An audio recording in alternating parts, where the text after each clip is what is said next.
ഉണ്ടല്ലോ ചെലവ് കുറഞ്ഞ രീതിക്ക് ചെയ്തെടുത്തൊരു ഫിഷ് പോണ്ടാണ് ഇത്. ആദ്യമൊക്കെ നമുക്ക് ഡൗട്ട് ആയിരുന്നു ഇത് എങ്ങനെ ചെയ്യാൻ പറ്റും. ഫൈനൽ റിസൾട്ട് ഇങ്ങനെയാണ് കേട്ടോ. ഇത് നമ്മുടെ വീടിന്റെ ഫ്രണ്ടിലെ സ്ഥലം ഇല്ലാത്തതുകൊണ്ട് നമ്മൾ ബേക്ക് സൈഡിലാണ് കേട്ടോ ഇത് സെറ്റ് ചെയ്തത്. നമ്മൾ റിങ് മേടിച്ച് സെറ്റ് ചെയ്താണ് ചെയ്തിരിക്കുന്നത് കേട്ടോ. ഇവിടെ ഒരാൾ പെയിന്റ് ഒക്കെ അടിച്ചിട്ടുണ്ട്. പിന്നെ നമ്മൾ ഈ ഫിഷ് പോണ്ട് മാറ്റി ഇതൊരു പൂളാക്കാന്നൊക്കെ ഇങ്ങനെ വിചാരിച്ചു. അത് വേറെ ഒന്നും അല്ല കേട്ടോ. ഇതാ ഈ ഒരു സാധനം വെള്ളത്തിൽ നിന്ന് കയറുന്നില്ല. പിന്നെ അതാണ് പൂളാക്കണോ ഫിഷ് പോണ്ട് ആക്കണോ എന്ന് വെച്ചത്. പിന്നെ നമ്മൾ ഫിഷ് പോണ്ട് തന്നെ ആക്കാന്ന് വെച്ചു. നമ്മൾ മുന്നേ ഉണ്ടല്ലോ കുറച്ച് മീൻ മേടിച്ചത് ഇതിനകത്ത് ഇട്ടിട്ടുണ്ടായിരുന്നു കേട്ടോ. നമ്മൾ ആമ്പൽ നട്ട് അതിനകത്ത് ഇട്ടിട്ടുണ്ടായിരുന്നു.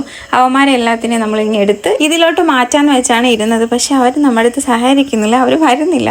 പക്ഷെ എങ്ങനെയെങ്കിലും നമ്മൾ പിടിച്ചു. പിന്നെ നമ്മൾ കുറച്ച് പേരെയും കൂടെയൊക്കെ മേടിച്ചു. ഞാൻ ഇതിനെപ്പറ്റി നേരത്തെ ഒരു വീഡിയോ ഇട്ടിട്ടുണ്ടായിരുന്നു കേട്ടോ. നമ്മൾ ഈ പോണ്ടിൽ ഇടാനായിട്ട് കുറച്ച് കല്ലൊക്കെ മേടിക്കാൻ പോകുന്ന ഒരു വീഡിയോ ഇട്ടിട്ടുണ്ടായിരുന്നു. അപ്പൊ ആ കല്ലുകളൊക്കെയാണ് ഇതിനകത്ത് കിടക്കുന്നത്. ഇതിപ്പോൾ കുറച്ച് പേരേ ഉള്ളൂ കേട്ടോ. ഇതാണ് നമ്മൾ കുറെ നാളുകൊണ്ട് ചെയ്യണമെന്ന് വിചാരിച്ച ഒരു ഫിഷ് പോണ്ട് കേട്ടോ. നിങ്ങൾക്ക് ഇഷ്ടപ്പെട്ടെങ്കിൽ ലൈക്ക്, ഷെയർ, സബ്സ്ക്രൈബ് ചെയ്യാൻ മറക്കല്ലേ. ഇതാണ് നമ്മുടെ ഫിഷ് പോണ്ട്. ഇനി കുറച്ച് പേരെ കൊണ്ട് വാങ്ങിച്ചിടണം. ഇവിടെ രാവിലെ എണീറ്റ് ഒരാളുണ്ടാവും ഫിഷ് ഫുഡൊക്കെ കൊടുക്കാനായിട്ട്. ഭയങ്കര ഇഷ്ടമാണ്. ഇനി ഇതിൽ കുറച്ചുകൂടെ പണിയുണ്ട് കേട്ടോ. ഇതിന്റെ ബാക്കി വീഡിയോ ഞാൻ ഇടുന്നതാണ്. ഇന്നത്തെ വീഡിയോ ഇത്രയൊക്കെ ഉള്ളൂ. എന്റെ വീഡിയോ കാണുന്നവരുണ്ടെങ്കിൽ സബ്സ്ക്രൈബ് ചെയ്യാൻ മറക്കല്ലേ. ബൈ.